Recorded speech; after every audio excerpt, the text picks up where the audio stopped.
বন্ধুরা কেমন আছো তোমরা সবাই? আশা করি সবাই খুব ভালো আছো। আমরা আজকে শুরু করতে যাচ্ছি মজার একটা গল্প, যেটা তোমাদের আনন্দপাঠ বইয়ের অন্তর্ভুক্ত, এবং গল্পটার নাম হচ্ছে গুরুচণ্ডালী। এবং আমার ব্যক্তিগত অভিমত হচ্ছে এই গল্পটা তোমাদের এবছর পড়া সবচেয়ে মজার গল্প। আসো তাহলে গল্পটা পড়ার আগে গল্পটা যিনি তোমাদের জন্য লিখেছেন, অর্থাৎ লেখক শিবরাম চক্রবর্তীর কিছু ব্যক্তিগত তথ্য জেনে নেই।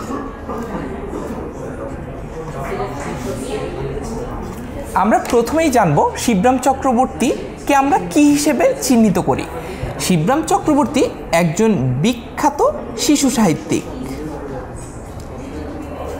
তিনি অত্যন্ত বিখ্যাত তার রম্য রচনার জন্য বা মজার লেখনীর জন্য।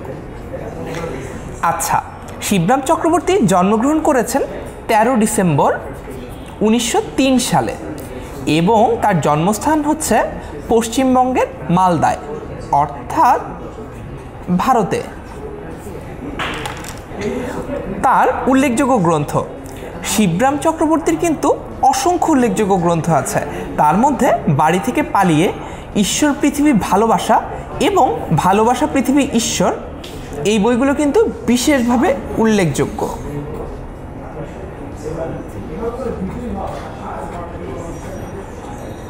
এবং তার একটা চমৎকার সম্পাদিত গ্রন্থ আছে, যেটা সম্পাদনা করেছেন হায়াত মাহমুদ। সেটার নাম হচ্ছে কিশোর রচনা সমগ্র। এই যে শিবরাম চক্রবর্তী, তার জীবন কিন্তু বিচিত্র ছিল এবং বিভিন্ন রকমের অভিজ্ঞতায় পরিপূর্ণ ছিল। তিনি জেল খেটেছেন, তিনি ফুটপাতেও রাত্রি যাপন করেছেন। এমন কোনো অভিজ্ঞতা ছিল না যা তার হয়নি, শুধুমাত্র একটা অভিজ্ঞতা বাদে, সেটা হচ্ছে বিয়ের অভিজ্ঞতা, অর্থাৎ তিনি চিরকুমার ছিলেন। তারপর শিবরাম চক্রবর্তীর মৃত্যু। শিবরাম চক্রবর্তী 1980 সালের 28 আগস্ট মৃত্যুবরণ করেন। তার মৃত্যু হয় ভারতের কলকাতায়। বন্ধুরা নিশ্চয়ই বুঝে ফেলেছ শিবরাম চক্রবর্তী সম্পর্কে কোন কোন তথ্যগুলো আমাদেরকে জানতে হবে। তারপরেও কারো যদি কোনো প্রশ্ন বা জিজ্ঞাসা থেকে থাকে, সেটি তোমরা আমাদেরকে লিখে জানাতে পারো। আমরা তোমাদের প্রশ্নগুলোর উত্তর নিয়ে হাজির হওয়ার চেষ্টা করব পরের ভিডিওগুলোতে। দেখা হচ্ছে তাহলে পরের ভিডিওগুলোতে।